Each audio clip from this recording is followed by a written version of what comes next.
Rest in peace, humans. Okay. Okay, game. Oh, hi. What do we have here?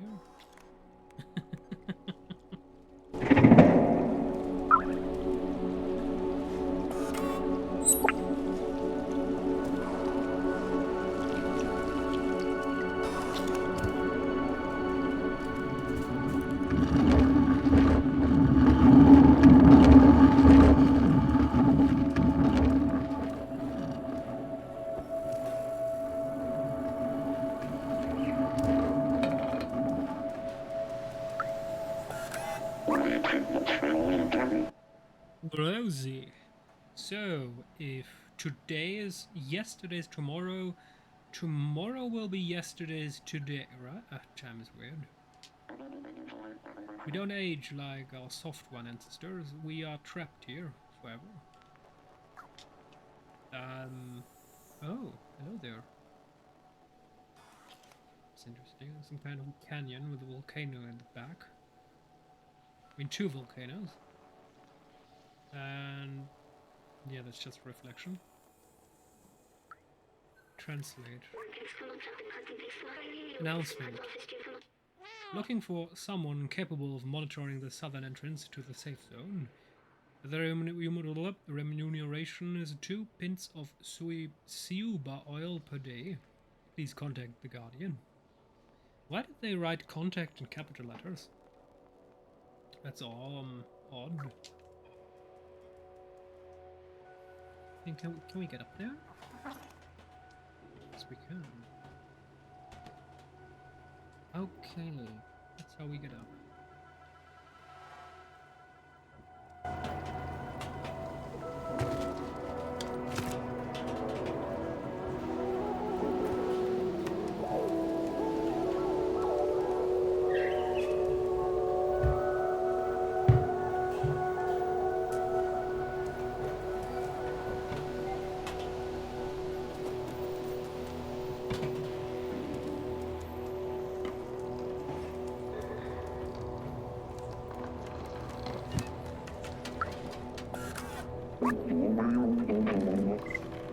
Svanito!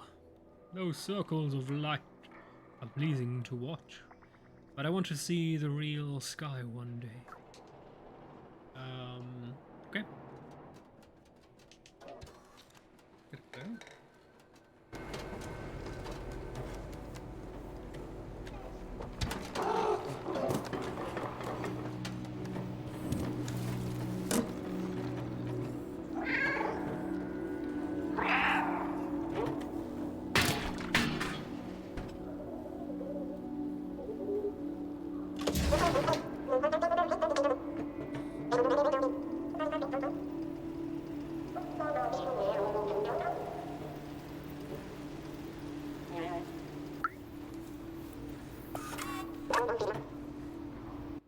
Whoopsie.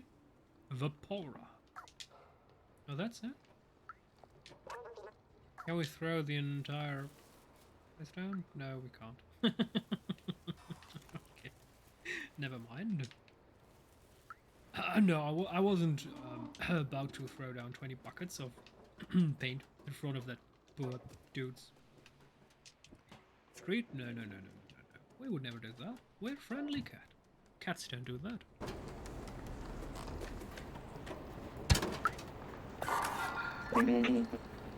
Me too. Oh no. Oh, not again. Yeah, maybe you could just throw paint without having, I don't know, emptiness below you. But then it wouldn't make fun, right? Oh, what's that? That's mildly disturbing. How do I get up there? So we can get up there. I don't want to get there. We need to get up on the raw orange building. How do I get up there? Not from here. That's our way down. Getting down isn't the problem, it's getting up. There's a way up. Ah.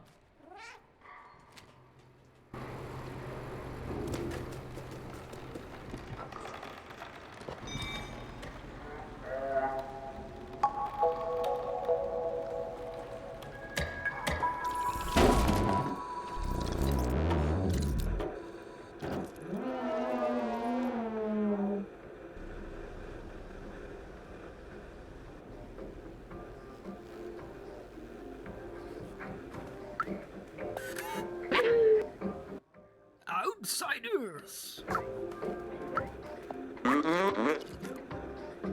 A Momo? Oh, it's never going to work. Why did I let them go? I am all alone now. Hey, you, what do you want? Okay, so he's not very helpful. Oh, hello there. Well, as a good cat, of course, we're going to throw something down. Oh, we can't. No! I'm a cat. I want to throw this down. Don't look at me. You never see me. Metallica. Metallica is a cool band. Translate. The city has a cylindrical shape of about 450 meters in diameter. There is a level above ours. The city seems to have a ceiling, if I believe my books. A big blue sky is hidden behind. That's odd. A ceiling, so it's encapsulated like a dome-ish sphere slash city. But why? Is it the corruption? Maybe the corruption we saw. Maybe they tried to keep it out. And that's quite interesting. So there are several numbers. 8800. I'm just going to write that down. Maybe we're going to need it later. So we have 00 is not important. 8801. And we had 7888. So that's goodbye. And we also have 90023. Whatever that means. 90023. Well, let's see if that's useful. And is that 204070001 and V47 and 9GJ709? Yeah, it's not very helpful. New socks. Okay.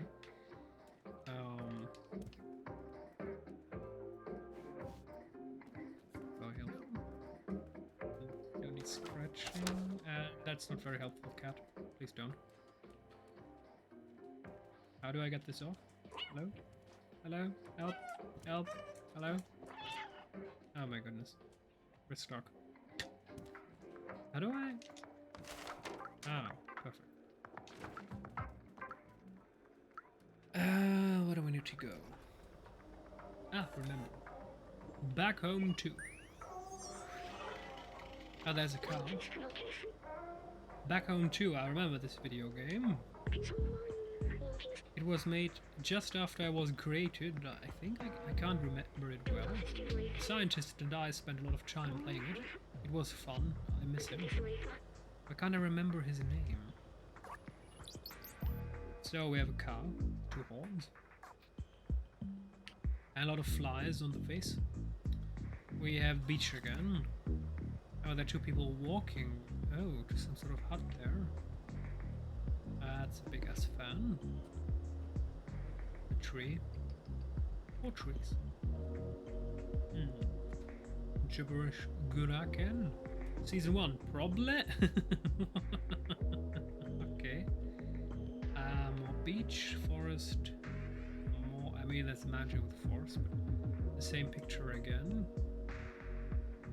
And that seems to be here. What am I supposed to do here?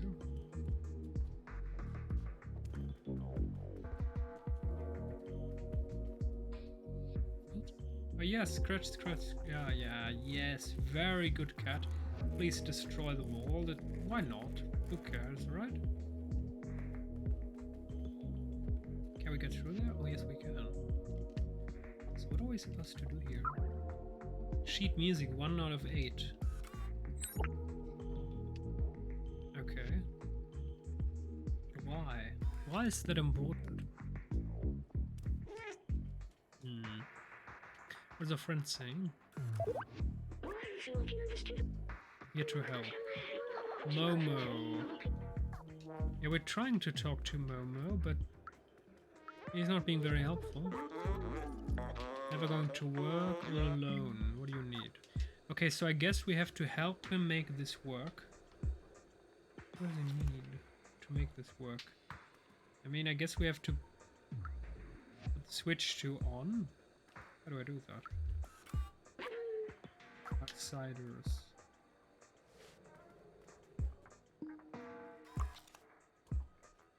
Yeah, that's not very helpful.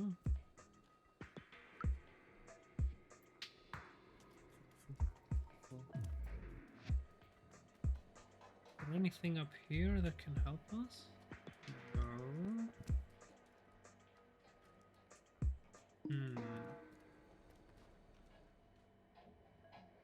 That seems to be a waste of time. What am I supposed to do here? Can't open the door, I can't get up there. That's beyond useless with this piece of music. I mean, who cares? Sheet of music. Yeah, that's not very helpful. Yeah, goodbye.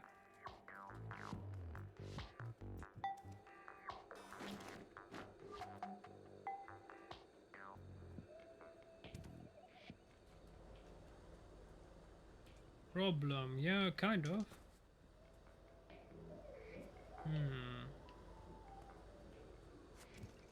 How do I help him make this work? What's that? Earth, the third planet from the Sun and fifth largest in the solar system by mass and diameter.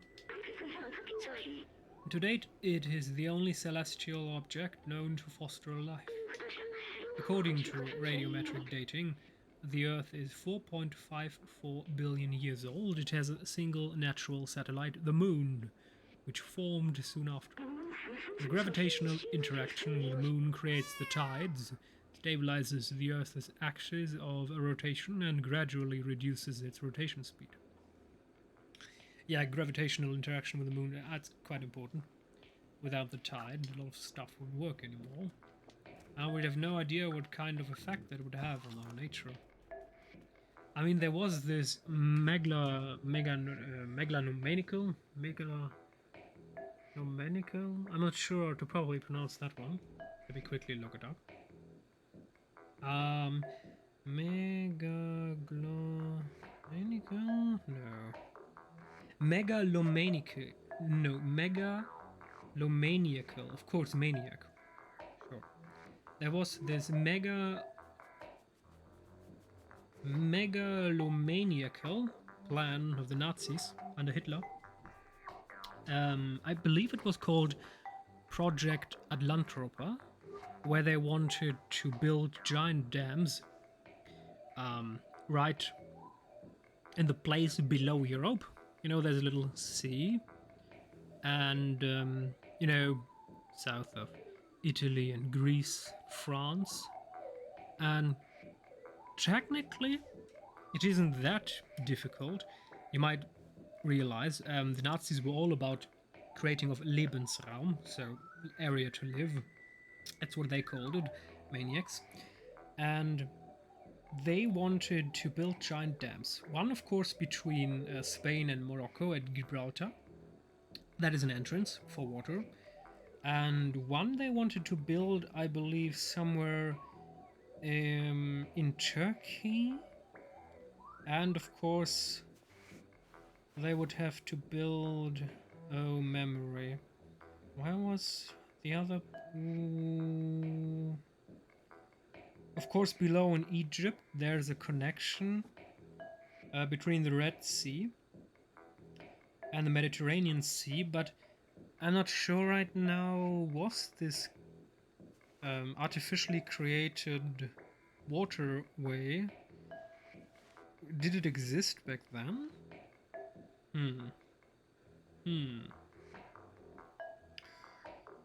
Da, da, da, da, da, da, da.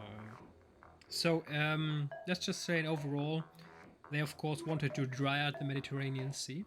The Nazis wanted to create a giant area to live, so they wanted to drain all water and then build giant dams at the intersection where the Mediterranean Sea ventured into the Atlantic and the Red Sea and whatever, and the Black Sea, whatever. And that they wanted to dry it out. The entirety of Mediterranean Sea wanted to create a giant patch of earth, livable, and then put humans there. That was their master plan, one of many. Of course, it was ludicrous, and even back then, scientists warned against that plan simply because they had no idea what kind of effect that would have on nature and the way of life on planet Earth if a giant sea just disappears. Luckily enough, the Nazis did not succeed. They were brought down by the might of humanity. And that plan never came to be. I mean, there are so many mega projects, interesting mega projects. If you ever visited Berlin, you might have noticed that sometimes you will if you travel through Berlin, you will come across circular, cylindrical, ginormous blocks of concrete. And the reason for that is Berlin has a sandy ground, so it is quite difficult to build something very heavy on top of it because it would sink down below. And the Nazis wanted to build something they called Volkshalle, so People's Hall. It's basically a Titanic stadium for hundreds of thousands of people. And that was one of the pet projects of Hitler.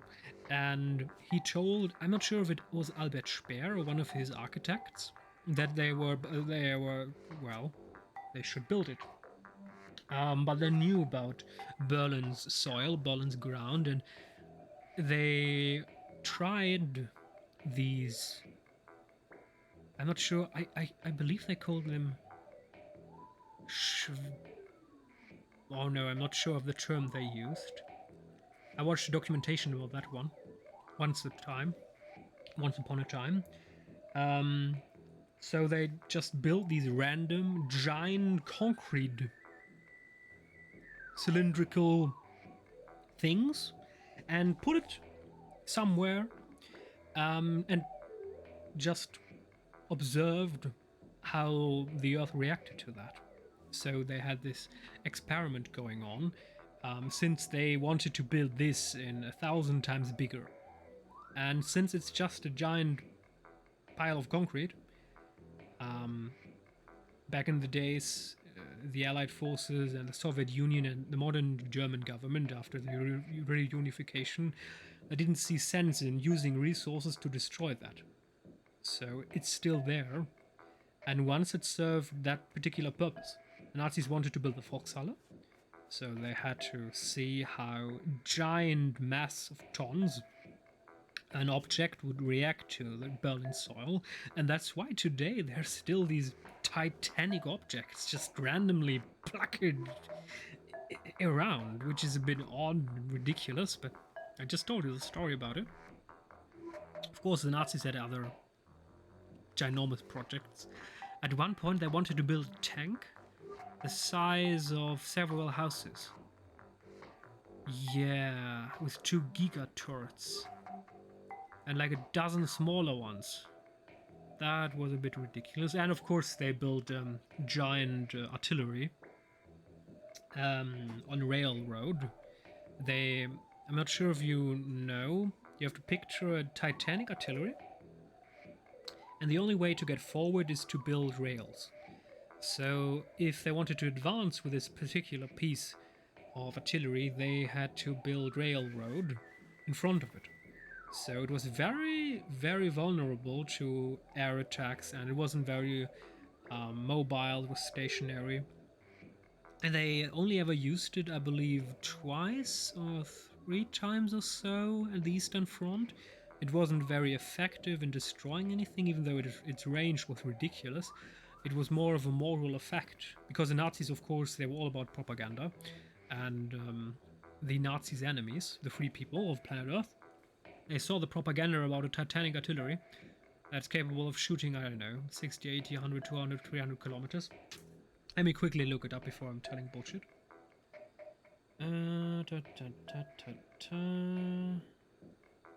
What was Nazi biggest artillery? What was the name of this artillery? Schwerer Gustav. Yes, heavy Gustav. Right. The largest caliber rifled weapon ever used in combat, and in terms of overall weight, the heaviest mobile artillery in history. Yes, 80 centimeter, 31.5 inches railway gun. Developed in the late 30s by Krupp in Rügenwalde as a siege artillery for the explicit purpose of destroying the main forts of the French Maginot Line, the strongest fortifications in existence at the time. The fully assembled gun weighed nearly 1,350 tons and could fire shells weighing 7 tons to a range of nearly 50 kilometers. Back in the day, that was a lot. And ridiculously big. Yes. The Blitzkrieg never came to be against... never came to be in the war against France. Okay, later deployed in the Soviet Union during the Battle of Sevastopol, part of Operation Barbarossa, among others. Destroyed a munitions depot located roughly 30 meters below ground level. The gun was moved to Leningrad, may have been intended to be used in the Warsaw Uprising, but the uprising was crushed before it could be prepared to fire. Gustav was destroyed by the Germans near the end of the war in 1945 to avoid capture by the Soviet Red Army. Yeah, the Germans did that a lot. They destroyed a heckload of equipment, ships, bombs, weapons, so it couldn't fall into the hands of the enemy. Yeah, that's it. That's ridiculous. That's ridiculously big. Okay, 800 millimeters shell. There's a picture here where a human stands, and the shell is twice the height of a normal human, as a normal male, and roughly thrice the width. And that's ridiculous. Oh my goodness. Yeah, the Nazis... I mean, they also had a giant project. They wanted... Of course, they wanted to build a world empire. And Hitler... First, there's something in Berlin called the Siegessäule. So the Pillar of Victory. And back in the days... I mean, if you now visit Berlin... and you visit the Brandenburger Tor and the Bundestag, all of that. There's a big street with a lot of trees, and if you walk in a straight line, you're going to get into a giant circular, well,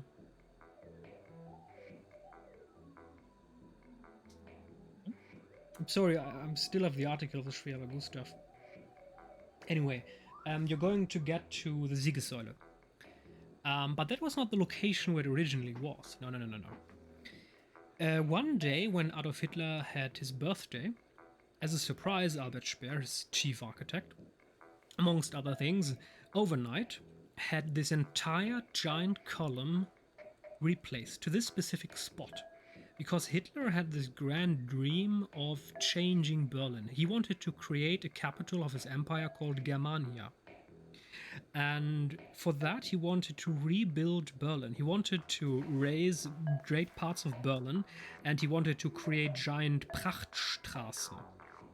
So festival streets, so giant streets, a bit like the Autobahn, just to show off. And he wanted to build a city unlike any other, more bigger, grandiose, ginormous, titanic. Of course, he would have destroyed great parts of Berlin for that, but he didn't care. He wanted to rebuild Berlin into Germania.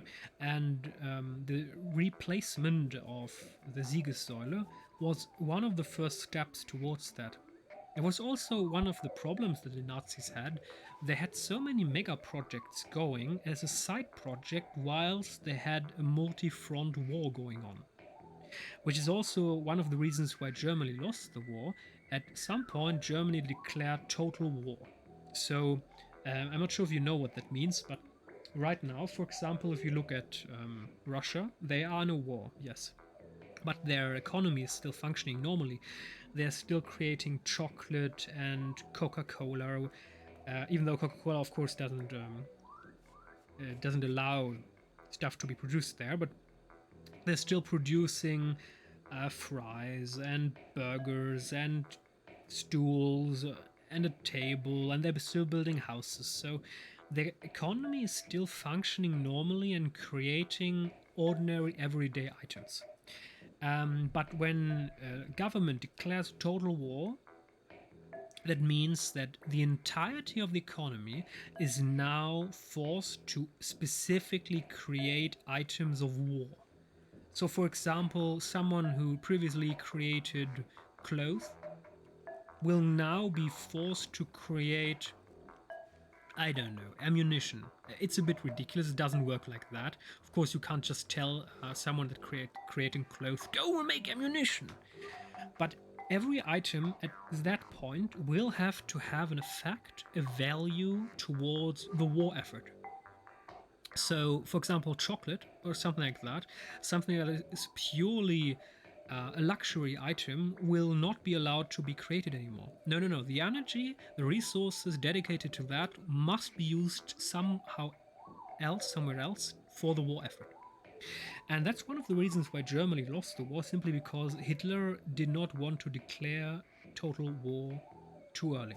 So he waited for several years till nearly the end of the war, at least the part where they were already losing, until he declared or let them, I believe it was it was not Goering who declared total war. There was this very famous speech where he declared Totalen Krieg. Total war declaration Nazis. Sportpalast speech. Yes.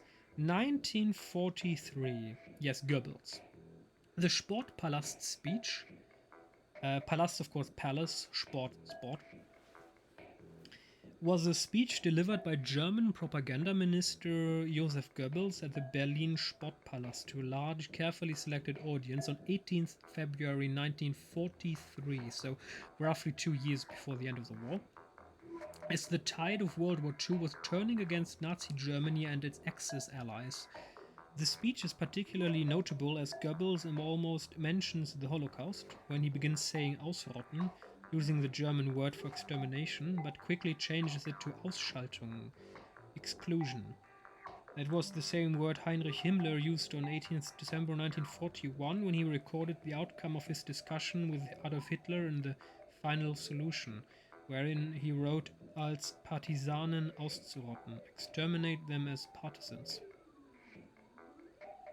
My god, there was so much. There's so much evil, displacing of innocent people, murdering of innocent people. I mean, it's absolutely brutal what Russia is right now doing. Russia is forcing millions of Ukrainians to leave their lands. Not fleeing. No. They're abducting people. And what is? I mean, you all have heard the stories about mass rape and mass murder of civilians in Bucha and other parts of Ukraine. And there are also videos and pictures that show that Russia is utilizing mobile crematoria. You know, the ones the Nazis used to dispose of the bodies of innocent people they murdered. Just not stationary, but mobile. So, in a sense, a big oven where you put human bodies in, burn it. And the Russians are using that to try to get rid of evidence, in this case, innocent people being murdered. The Nazis are now the Russians. I mean, what the fuck? I thought we would never see Nazis again, but here we are. An entire country run by Nazis. And the perverted thing about this is Russia is not only using Nazi techniques and Nazi language and No, no, no, no, no. The perverted thing about this, the most perverted thing, is that they dare to claim that Ukraine is run by Nazis, even though Zelensky is a Jew. He has Jewish ancestry. I mean, what? I mean, there are only, to my knowledge, two countries on planet Earth run by a Jew. That's, of course, Israel and Ukraine. And out of the two countries on planet Earth run by a Jew, so two countries where you can't say they are run by Nazis because they are Jews, what the fuck? Russia chose Ukraine and they're trying to excuse their brutal massacre invasion, illegal, unjustified massacre invasion, with the excuse that allegedly there is a Nazi running the whole what? It's a Jew? I mean, what?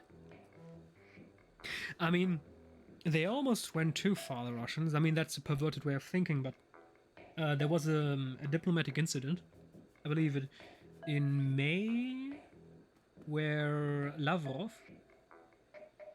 an absolute fool, he said so much bullshit, but he said that amongst the Nazis, they're also Jews. That was the most ridiculous thing I've heard in, all day back then. And then the Israelish, I'm not sure if it was the prime minister or one of the ministers, he of course sent a diplomatic note to Putin himself, because that was an absolutely ridiculous thing, and Israel's kind of staying neutral in this conflict. And Putin had to personally excuse that behavior and apologize, because that was, of course, the most stupid thing that anyone could say. I mean, a Jew cannot be a Nazi. It's just, that's ridiculous. That is why this whole invasion. I mean, Russia invaded Ukraine. Oh my goodness, they are Nazis. We need to free the innocent Ukrainians from their brutal Nazi government. And of course, that's not true, because the government is run by a darn Jew. I mean, what the fuck? How can a Jew be a Nazi? I mean, what? There is no logic behind this. That's a problem. I'm not sure if the Russian government is constantly drunk. I just know that what they say doesn't make sense. It is illogical. So maybe they're constantly drinking vodka and have an alcohol level of infinite amount, or maybe they're taking other drugs. I don't know, or maybe they're just stupid. I don't know. What I do know is that it doesn't make sense, and it's just, there's thousands and thousands and thousands of innocent people there.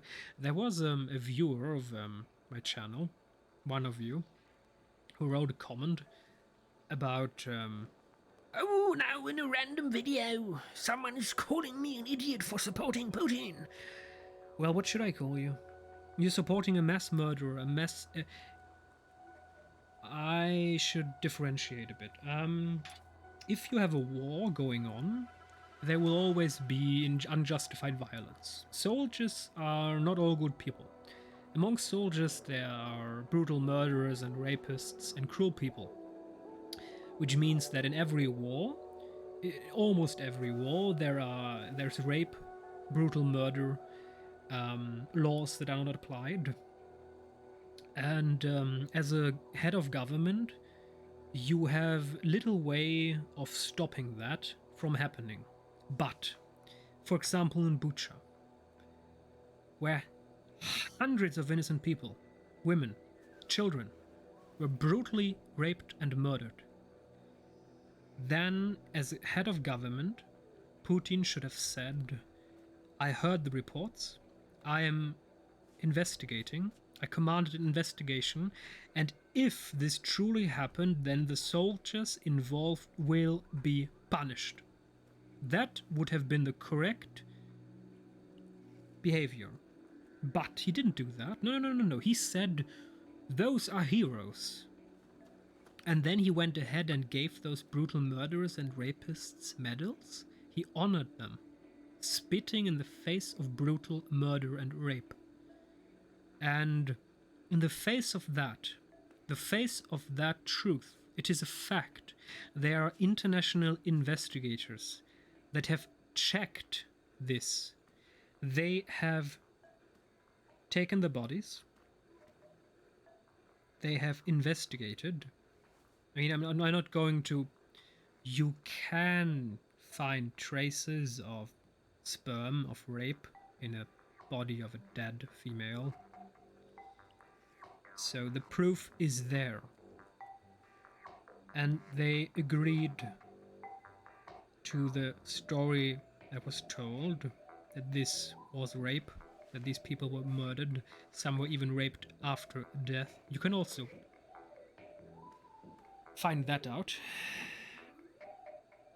So that is a fact, an undeniable fact. And that happened. And Putin's behavior was beyond what could be acceptable. And because of that, he turned evil. You can excuse starting a war and some brutality, but there is a certain point when you as leader must acknowledge brutal war crimes, and you must be held responsible. You must hold the ones that caused that responsible. But Putin didn't. He doesn't give a shit. And because of that, those who support Putin are, quite frankly, idiots. They are fools. They are part of a terrorist state that gets off murdering innocent people. I mean, I'm not even going to dive into all of these interviews that I saw where Russians, normal everyday Russians on the street, were interviewed what they thought about Ukrainians. I heard so much bullshit, like the Ukrainians aren't even valuable humans and they should be eradicated, and brutal horror stories. Unbelievable what some Russians think, and the actions speak for themselves. We also should notice or talk about one thing. Russia says that NATO is threatening us. I'm not sure what is threatened exactly, because there's not much wealth and love in Russia, but never mind that one.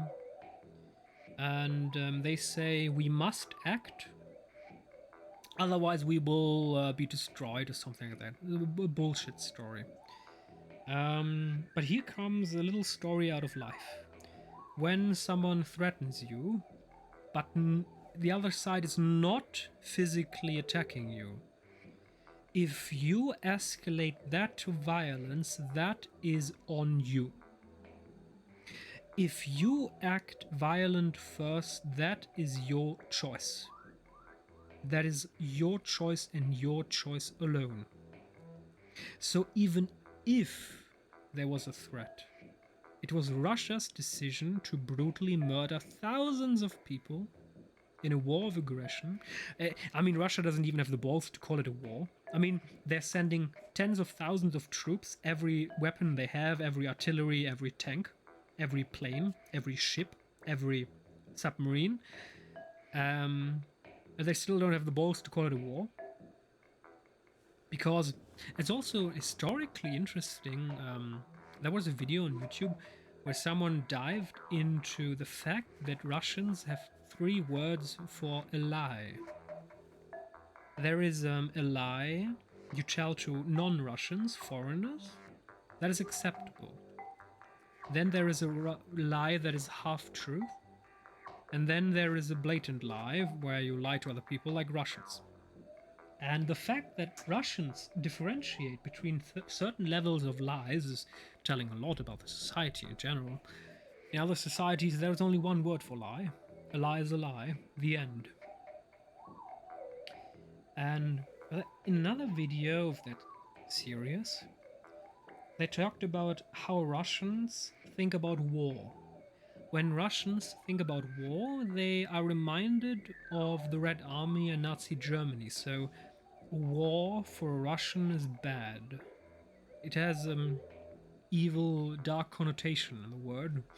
So Russians do not want to be in a war. And that is partly a reason why I was about to say Putler, but I'm going to say Putin does not want to call this a war.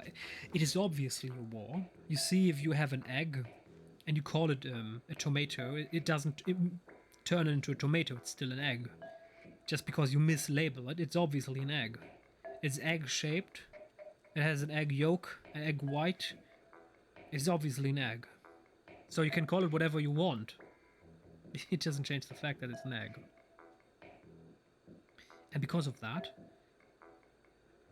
partly, he doesn't dare tell the truth. And all of that culminates in evil reigning Russia. And people, Russians, who support Putin, support the murder and rape of innocent people.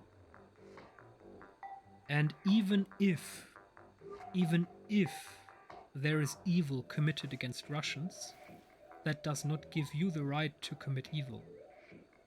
You see, if you commit evil to fight evil, how are you different from evil? Think about that one. If you have to rape and murder to avenge rape and murder, you are a murderer and a rapist. So at the end of the day, what differentiates you from your enemy?